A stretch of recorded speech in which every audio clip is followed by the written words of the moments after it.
So this book, before we start reading, this book has multiple characters in it. It's set out like a play. So I'm going to use the beginning letters of their names to tell you who's speaking, because their names are very long and I've already tried to read this once and failed miserably. So I'll just tell you the first letters of the names. You'll be able to see them if you're watching the video, but if you're just listening, then I'll use the first letters of their name. A Hypothetical Treachery, a one-act play by Anthil Morvir. Dramatis Personae: Malvazan, a high elf battle mage. M. Mzinchaleft, a dark elf battle mage. I. Dolketus, a Cyrodiil healer. D. Shiavus, an Argonian barbarian. S. A ghost and some bandits. Scene: Eldenwood. As the curtain rises, we see the misty labyrinthian landscape of the legendary Elden Grove of Valenwood. All around we hear wolves howling. A bloodied reptilian figure, Shiavus, breaks through the branches of one of the trees and surveys the area. S. It's clear. I. Mzinchaleft, a beautiful dark elf mage, climbs down from the tree, helped by the barbarian. There is a sound of footsteps nearby. Shiavus readies his sword and Mzinchaleft prepares to cast a spell. Nothing comes out. I. You're bleeding. You should have Dolketus heal that for you. S. He's still drained from all the spells cats cast down in the caves. I'm fine. If we get out of this and no one needs it more, I'll take the last potion of healing. Where's Malvazan? Malvazan, a high elf battle mage, and Dolketus, a Cyrodiil healer, emerged from the tree, carrying a heavy chest between the two of them. They awkwardly tried to get down from the tree, carrying their loot. M. Here I am. Though why I'm carrying the heavy load is beyond me. I always thought that the advantage of a dungeon delving with the great barbarian was that he carried all the loot. S. If I carried that, my hands would be too full to fight, and tell me if I'm wrong, but not one of three of you has enough magicka reserved to make it out of here alive. Not after you electrified and blasted all those homunculuses down below the ground. D. Homunculi. S. Don't worry, I'm not going to do what you think I'm going to do.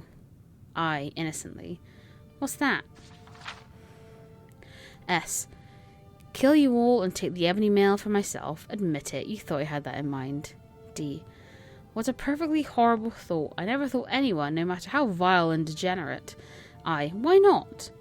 M. He needs porters, like he said. He can't carry the chest and fight off the inhabitants of Elden Grove both. D. By Stendar, of all the mean, conniving, typically Argonian. I. And why do you need me alive? S. I don't necessarily, except that you're prettier than the other two, for the smooth skin that is, and if something comes across after us, they might go after you first. There's a noise nearby in some bushes. S. Go check that out. I. It's probably a wolf. These woods are filled with them. You check it out. S. You have a choice, Mzinchaleft. Go, and you might live. Stay here, and you definitely won't. Mzinchaleft considers, and then goes to the bushes. S. To M and D. The King of Sylvanar will pay good money for the mail, and we can divide it more nicely between 3 than 4. I. You're so right. Mzinchaleft suddenly levitates up to the top of the stage. A semi-transparent ghost appears from the bush and rushes at the next person, who happens to be Shiavus. As the barbarian screams and thrashes at it with his sword, it levels blasts of whirling gas at him. He crumbles to the ground. It turns next to Dolketus, the healer, and as the ghost focuses its feasting chill on the hapless Dolketus, Malvazan casts a ball of flame at it that causes it to vaporize into the misty air. Mzinchaleft floats back down to the ground as Malvazan examines the bodies of Dolketus and Shiavus, who are both white-faced from the draining power of the ghost. M. You had some magicka reserved after all. I. So did you. Are they dead? Malvazan takes the potion of healing from Dolketus' pack. M. Yes, fortunately the potion of healing wasn't broken when he fell. Well, I guess this leaves just the two of us to collect the reward. I. We can't get out of this place without each other, like it or not. The two battle mages pick up the chest and begin plodding carefully through the undergrowth, pausing from time to time at the sound of footsteps or other eerie noises. M. Let me make sure I understand. You have a little bit of magicka left, so you elected to use it to make Shiavus the ghost's target, forcing me to use most of my limited reserve to destroy the creature so I wouldn't be more powerful than you. That's first-rate thinking. I. Thank you, it's only logical. Do you have enough power to cast any other spells? Naturally, an experienced battle mage always knows a few minor but highly effective spells for just such a trial. I take it you too have a few tricks up your sleeve? I. Of course, like you said. They pause for a moment before continuing as a fearful wail pierces the air. When it dies away, they slowly trudge on. I. Just as an intellectual exercise. I wonder what spell you would cast at me if we made it out of here without any more combat. I hope you're not implying that I would dream of killing you so I would keep all the treasure to myself. I. Of course not. Nor would I do that to you. It is merely an intellectual exercise. Well, in that case, purely as an intellectual exercise, I would catch a leech spell on you to take away your life force and heal myself.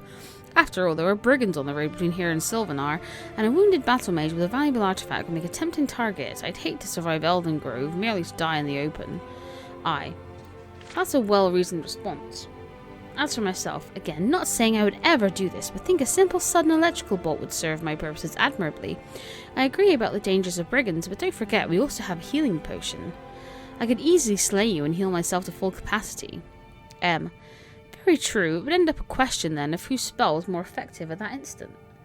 If our spells counteracted one another and leached your life energy, only to be crippled by your lightning bolt, then we could both be killed, or so near death that a mere potion of healing would scarcely help either one of us.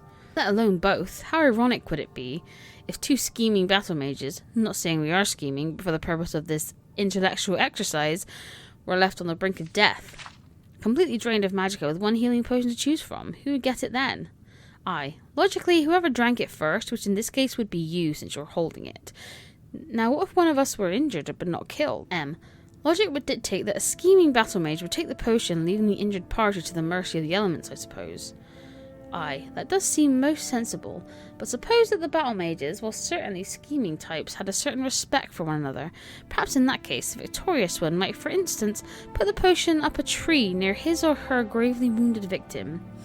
Then when the wounded party had enough magicka replenished, he or she would be able to levitate to the tree branches and recover the potion.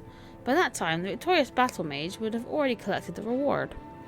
They pause for a moment at the sound of something in the bushes nearby. Carefully, they climb across the branches of a tree to bypass it. I understand what you're saying, but it seems out of character for our hypothetical scheming battle mage to allow his or her victim to live. Aye, perhaps, but it's been my observation that most scheming battle mages enjoy the feeling of having bested someone in combat, and having that person alive to live with the humiliation. These hypothetical scheming battle mages sound... Daylight, do you see it? The two scurry across the branch, dropping behind a bush. We can no longer see them. We can, however, see the shimmering halo of sunlight. From behind the bush. We made it. I, likewise, behind the tall bush. Indeed, there is a sudden explosion of electrical energy, and a wild howling aura of red light and then silence. After a few moments' pause, we hear someone climbing up the tree. It is Malvazan, putting the potion high up in the bough. He chuckles as he climbs back down, and the curtain drops. The curtain rises on a road to Sylvanar. A gang of bandits have surrounded Malvazan, who is propped up on his staff, barely able to stand. They pull his chest away from him with ease. What have we got here? Don't you know it ain't safe to be out on the road, all sick like you are? Why don't we help you with your load? Please, let me be. Go on, spellcaster, fight us for it. I can't, too weak. Suddenly, Mzinchaleft flies in, casting lightning bolts from her fingers at the bandits, who quickly scramble away, and she lands on the ground and picks up the chest. Malvazan collapses, dying. Hypothetically, what if a battle mage cast a spell on another which didn't harm him at once, but drained his life force and his magicka bit by bit, so he wouldn't know at the time, but feel confident enough to leave the potion of healing behind? A most treacherous battle mage she'd be. And hypothetically, would she be likely to help her fallen foe, so she could enjoy the humiliation of him continuing to live? From my experience, hypothetically, no, she doesn't sound like a fool. As Mzinchaleft lugs the chest off towards Sylvanar, and Malvazan expires on the stage, we drop the curtain.